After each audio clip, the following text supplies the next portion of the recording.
At 5, a Lebanon teacher seriously injured during a deadly police chase makes huge strides in her recovery. In fact, Pamela Argabright is about to return to her teaching job. She barely survived a crash last July near the intersection of Austin Boulevard and 741. At the time, police were chasing 19-year-old burglary suspect by the name of Andrew Barnhart, who died when he crashed into Argabright. Well, now, several surgeries and months of rehabilitation later, Argabright is very much on the mend, and Anthony Kiko's live with the interview you're seeing only on 2. Anthony?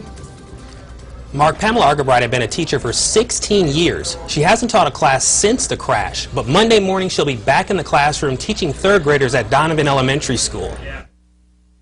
Engage, explore, explain, elaborate, and evaluate. Pamela Argabright is reviewing her lesson plan. Following the 5 E's, as I'm looking at here to try to remember what to do, helps us to teach the kids how to investigate their world. And gathering the essentials. Pack my lunch. This was also given to me by a student. They spoil me. All in preparation for her first day back in the classroom. It'll be so exciting. I miss them terribly. I miss my job. I love it. And with the help of a crutch, she's also walking. Well, I've come a long way. This portrait of Pamela reveals a reality much different than the one I showed you last October. Back then, she was confined to a wheelchair. I've had lots of surgeries since then. I moved to a walker, so I used a walker for quite a while. And then the therapist helped me to get strong enough to where now I'm using a crutch. But she says her journey to recovery won't be complete until she walks into her classroom. Well, that's going to be, I think, my first big step, because then emotionally I'll feel like I'm me again. Physically, I'm going to always have scars and probably pain, and maybe not as much mobility as I had in the past, but I can deal with that. It's the emotional thing that I think I need back more. She also tells me she needs to interact with her students. And I miss you. I can't wait to see you, and we're going to have so much fun, but you better behave yourselves. Pamela's first lesson plan includes science, math, and now perseverance. I think that's our role as teachers. We do have our standards, my math and science, that I have to teach them every year, and I'll do that. But I think there's so much more. Now, for Pamela's first day back, a substitute teacher will be there to help. Our cameras will also be there Monday to show you the emotional day. Reporting live, Anthony Kiko, 2 News.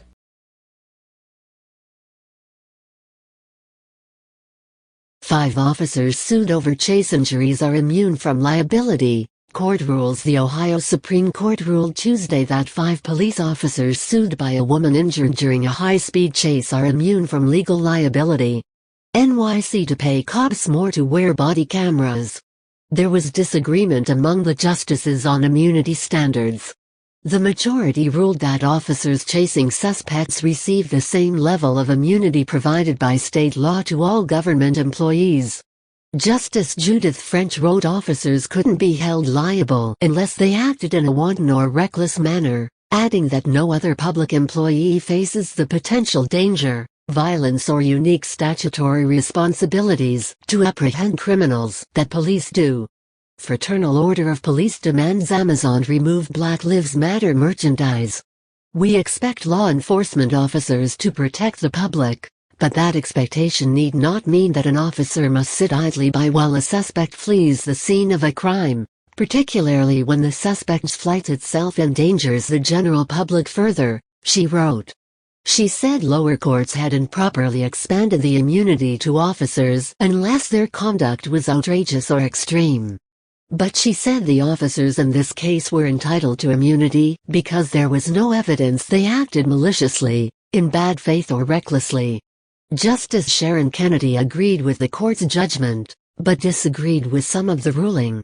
2 justices dissented, saying the case should be sent to a trial court. The ruling stemmed from a lawsuit by Pamela Argabright, who was injured in 2011 when burglary suspect Andrew Barnhart's vehicle hit her head-on as he fled from Miami Township and Montgomery County officers. Barnhart died in the crash. Argabright's attorney didn't immediately respond to a request for comment on the ruling. Ohio Attorney General Mike DeWine earlier this year formed an advisory group on law enforcement vehicle pursuits in an effort to reduce deaths from such chases. The group urged training on best practices and safety techniques.